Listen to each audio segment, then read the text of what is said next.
de São João tá mais presente porque ele estava cantando. Peraí, deixa eu ver se eu lembro. É aquela São João, acende a fogueira do meu coração. Ele adora essa música. Arebita, arebita, arebita. Ai, cachorro, se tu queres ser bonita, arebita, arebita. A gente tocava essa bastante.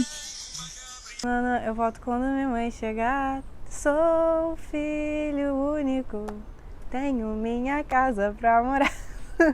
É isso. Lata d'água na cabeça. Aí ela completava a música.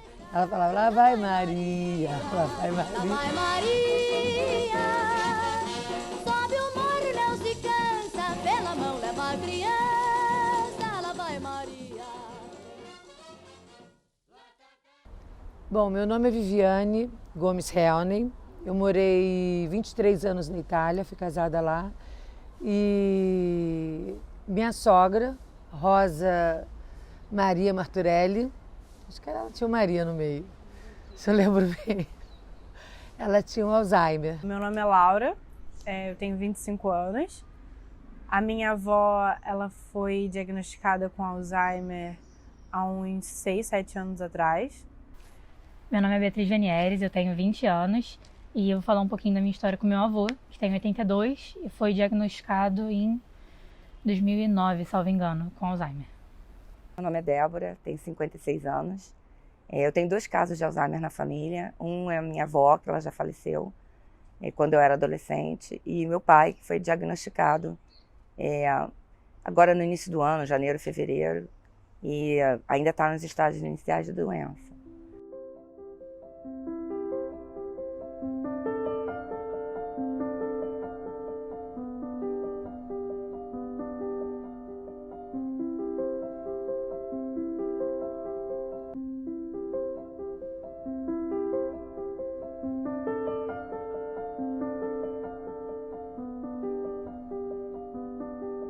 A gente sempre teve uma relação muito próxima, né? E de conversar e de trocar. E eu tenho tentado manter o máximo disso. Eu tenho acelerado um pouco a quantidade, né? Tenho aumentado um pouco a quantidade de vezes que a gente se vê e interage.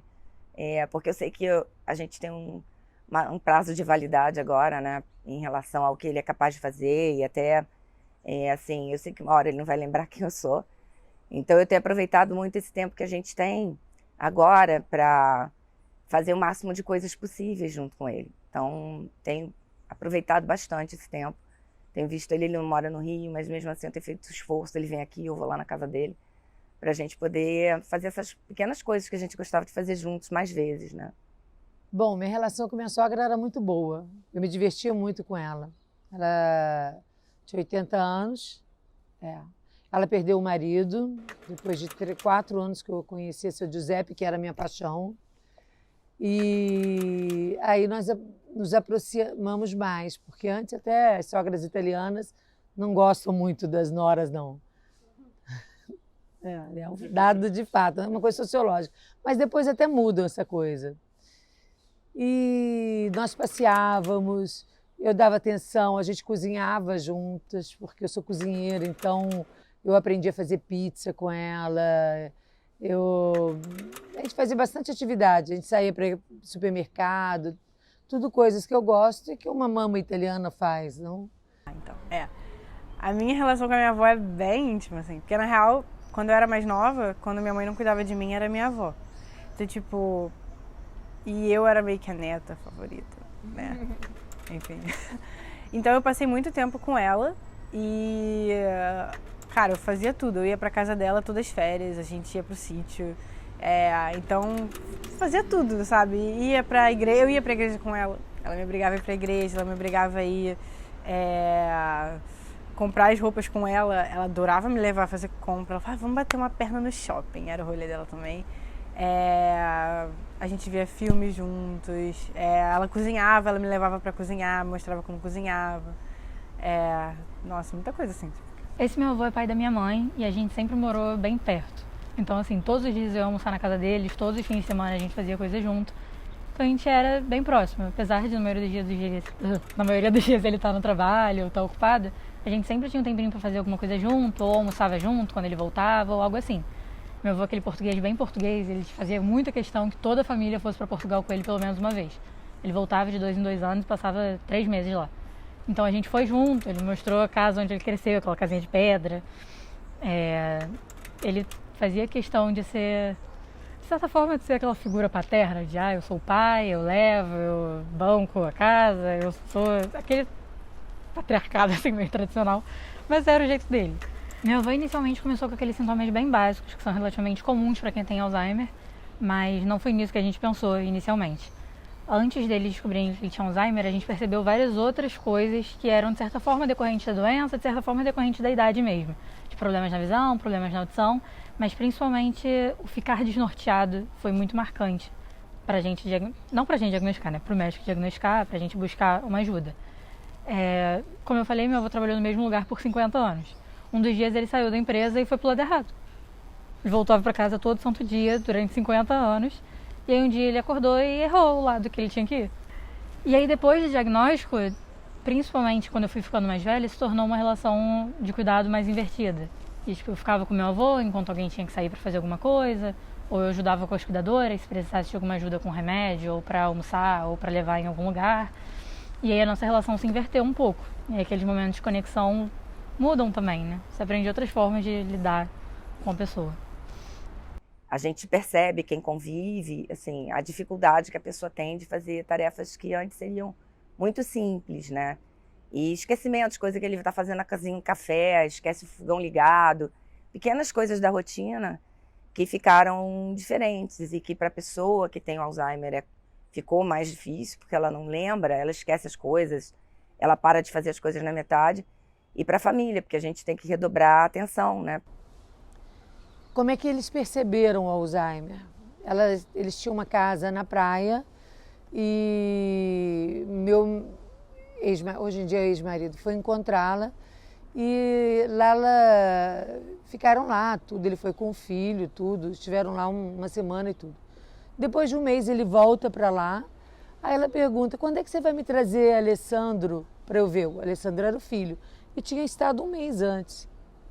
Ela não lembrava absolutamente que o neto tinha estado lá.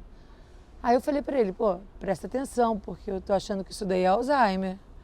Não, um esquecimento assim, leva sua mãe no médico. Ele levou e era Alzheimer.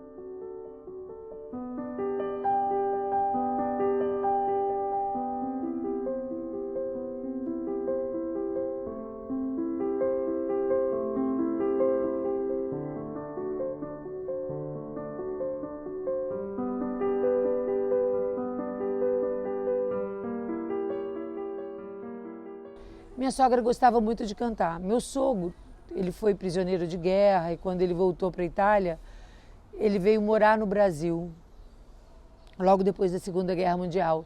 E aqui ele morou 4 anos. Ele falou que era uma terra difícil de ganhar dinheiro, mas boa para se divertir. Então ele voltou cantando várias músicas. E minha sogra aprendeu. Então, no período do Alzheimer dela, nós cantávamos muito, eu cantava com ela e eu vi que acalmava quando cantava. Ela, através da música, ela se deixava andar. Olha, eles moravam em cidadezinha, era uma família muito simples. Eles iam para o campo e cantavam. Né? O italiano, naquela época, o italiano do sul da Itália, ele cantava bastante. Quando faziam as coisas, quando cozinha, quando... Meu sogro, quando ele voltou da Escócia para morar na Itália de novo, que ele tinha a horta dele e tudo, ele cantava bastante. Né? Então, o italiano em si gosta da música. Tinha outras músicas, mas o Lata d'Água na Cabeça era mais forte. Porque ela fazia ela soltava a voz, isso era muito bonito.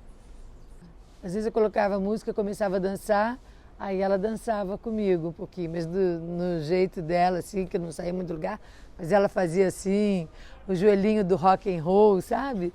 Aí, engraçado, que a gente se divertia, eu dava a mão para ela e...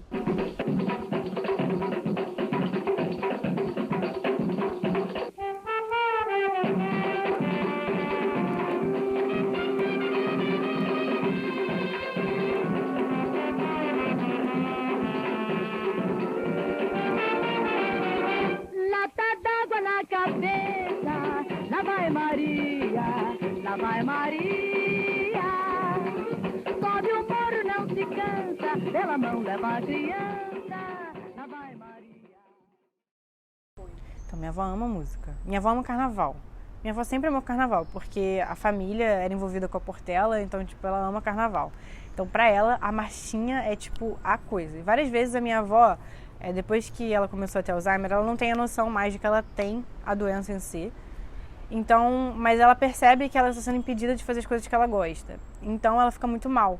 E quando ela fica mal, ela tem uns quadros assim de ansiedade, ela começa a falar que tá passando mal, não sei o quê. E aí o que a gente sempre faz, a gente coloca música. Então, a gente sempre coloca marchinha de carnaval. Aí começa, aí no início ela fica... Aí daqui a pouco ela tá cantando, não tem mais nada, assim. Então, marchinha de carnaval é tipo um negócio. Ela começa a cantar e ela fica super feliz, assim. A minha avó adora falar de namoros dela, né? E aí ela tava falando justamente de que meu avô não sabe dançar, meu avô não dança bem e que meu avô não vai pro samba com ela e que ela teve um namorado que ia pro samba com ela. E aí é sempre isso. Aí ela começa a contar dos namorados, mas o primeiro que ela começa falando é sempre o que ia com samba com ela e quando ela fugia da mãe dela pra ir pro samba. Teve um dia que a gente tava almoçando e aí minha avó começa a falar muitas coisas muito ruins, né? Chora e tal. E aí eu olhei pra cara da minha mãe e falei, mãe, bota a marchinha. Aí começou aquela do careca, aí ela começou a cantar, sabe aquela... Não tem uma marchinha que é dos carecas. E aí ela começa a cantar, e aí quando ela canta, ela começa a lembrar das histórias dela.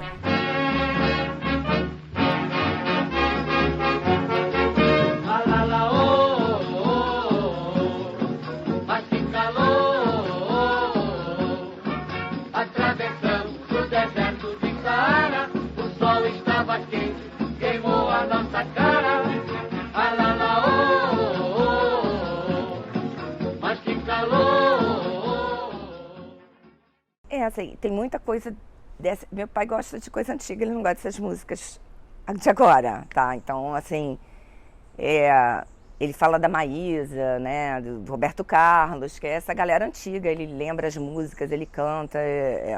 Ele tem até um caso, assim, que ele gosta de falar, tem uma música da Maísa famosa, que talvez vocês não conheçam, que é assim, meu mundo caiu, me fez ficar assim. Não sei se vocês já ouviram essa música. Bom, a galera da época dele toda conhece.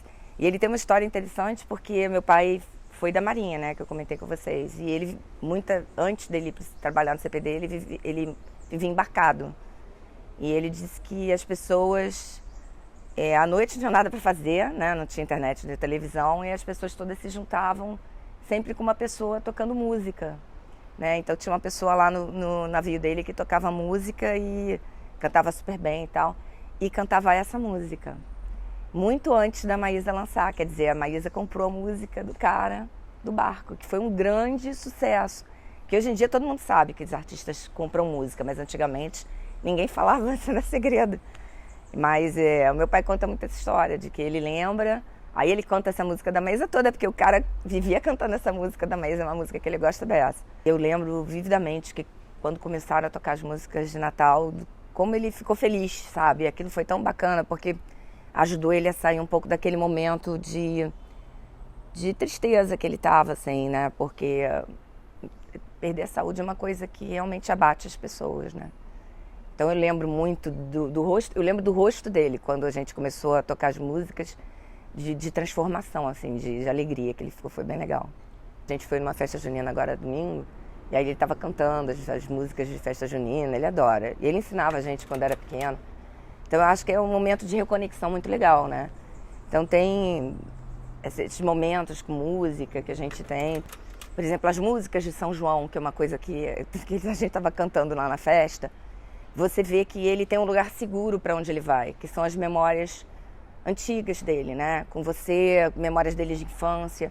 Então, quando ele se sente mais seguro e mais confortável, eu sinto que ele consegue estar mais ali, né? De recuperar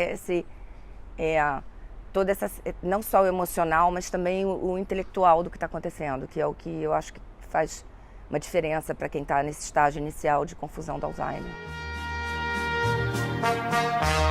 Meu mundo caiu e me fez ficar assim.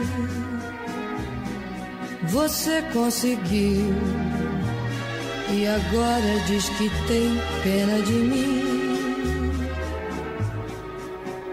sei se me explico bem. Eu nada pedi, nem a você, nem a ninguém. Não fui eu que caí.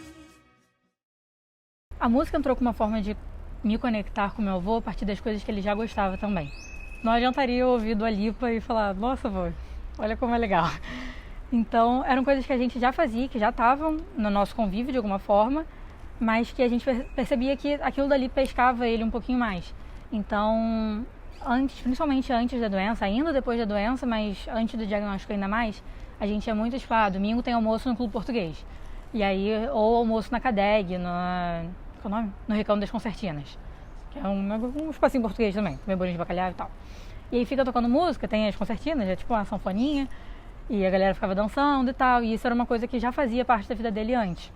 Então, mesmo depois da doença, e mesmo depois que já estava muito avançada, por exemplo, hoje meu avô está acamado, mesmo quando ele voltou do hospital já acamado, e já com GTT e com gastro, então ele já não se comunicava mais, verbalmente pelo menos, a música continuou sendo algo importante nesse sentido. A gente colocava a música e via que, sei lá, ele mexia um pouco o pé, ou mexia um pouco a mão, ou ele dava uma olhada pra gente naquele momento.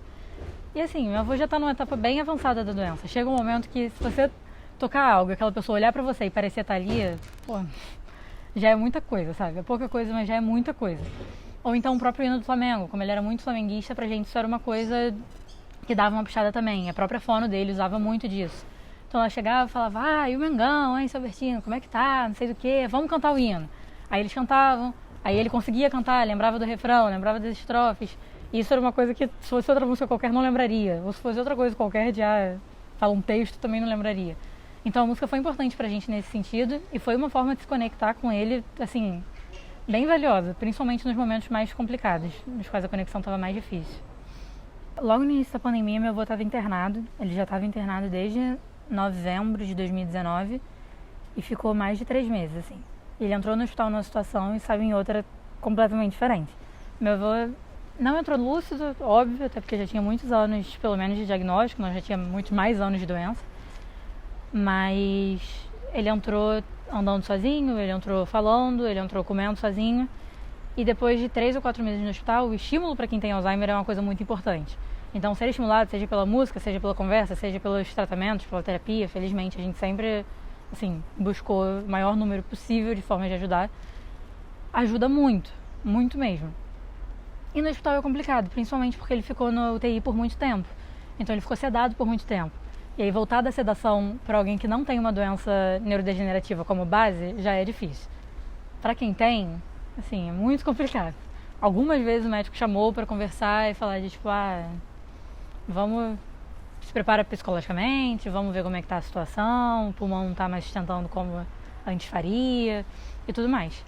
Então, quando ele voltou para casa, meu avô tava com GTT, aquela forma de se alimentar pela gastro, tava com a traqueostomia, então só a traque já faz com que você não consiga... Tem como falar com a traque, mas é complicado, você fecha o balão e aí fala, e pro estado dele já mental não dava mais. E não estava mais andando, estava na cadeira de rodas, e em casa estava acamado. Mas apesar disso, ele é meu avô, ele é pai da minha mãe, então a gente faria o que desse para fazer, para ter os momentos para tornar a vida dele melhor dentro daquilo que for possível, sabe?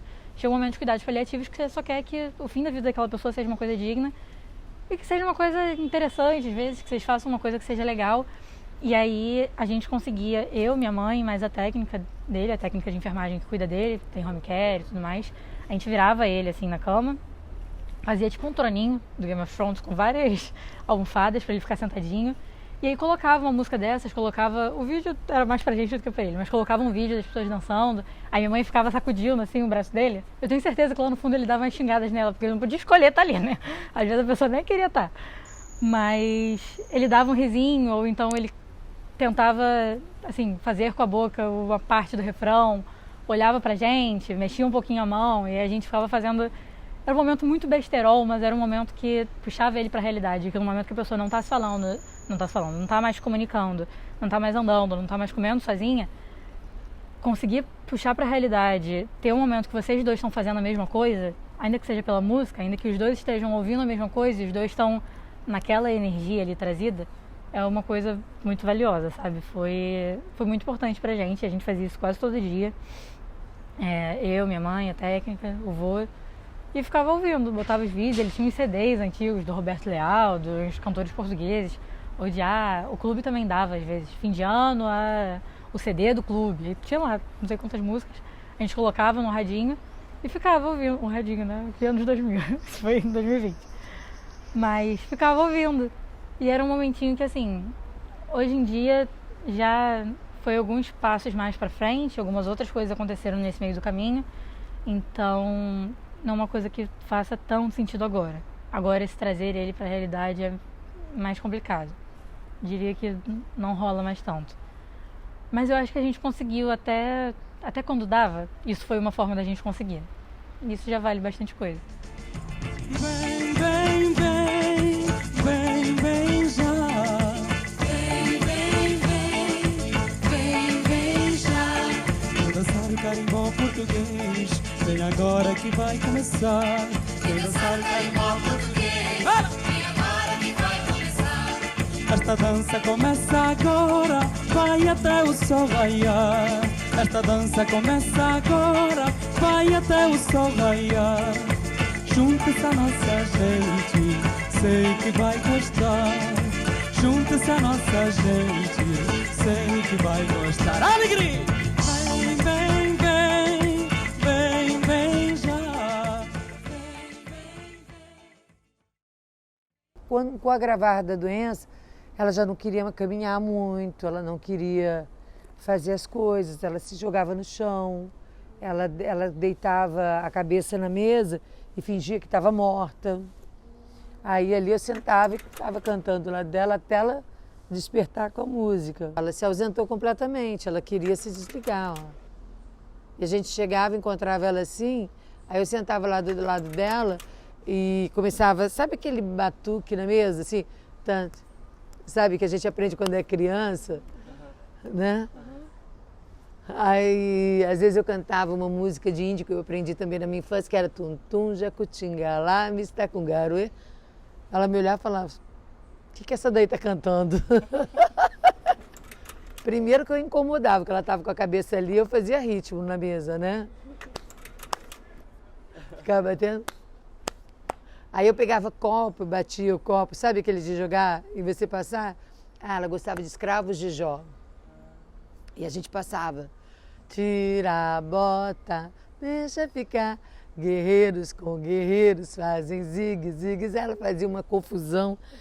Toda vez que eu vejo alguém que tem na família alguém com Alzheimer, eu falo, olha, música muito legal, música calma, porque você não sabe, quando eles ficam agressivos, você não sabe como conectar.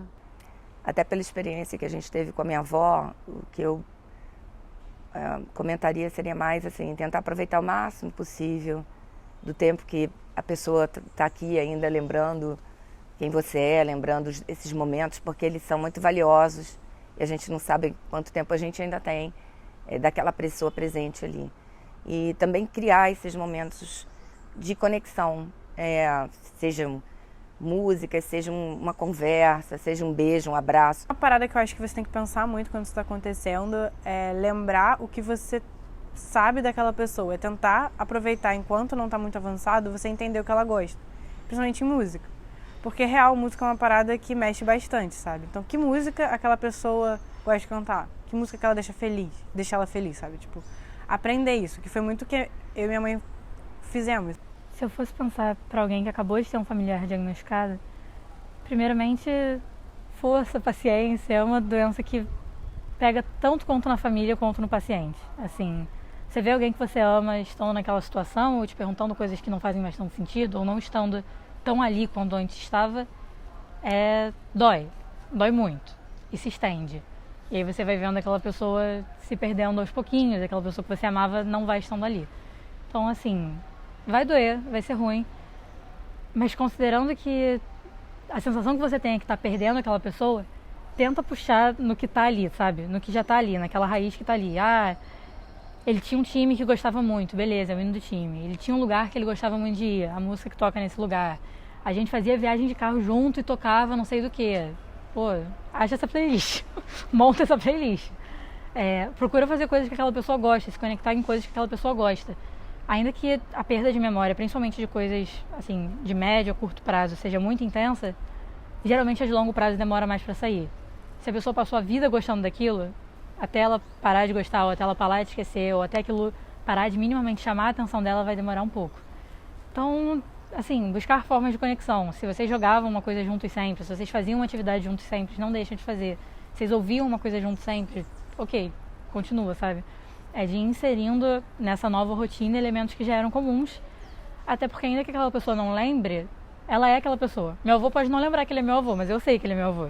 Eu sei que ele é albertino, eu sei que ele é português, eu sei que ele é flamenguista, eu sei que ele gostava das músicas de Roberto Leal, gostava de ir no clube português, gostava de levar a gente pra viajar, gostava de levar a gente pra comer fora e gostava de fazer tantas outras coisas. Então, são essas as coisas que eu vou tentar fazer nos meus momentos de conexão com ele, sabe? Tentar buscar naquilo que, ainda que a pessoa não se reconheça, você pode reconhecer ela em outras coisas. Seja pela música, seja pelas atividades, seja pelas conversas. De alguma forma, aquela pessoa provavelmente ainda estará ali por algum tempo. Então, meu conselho seria para apostar nisso.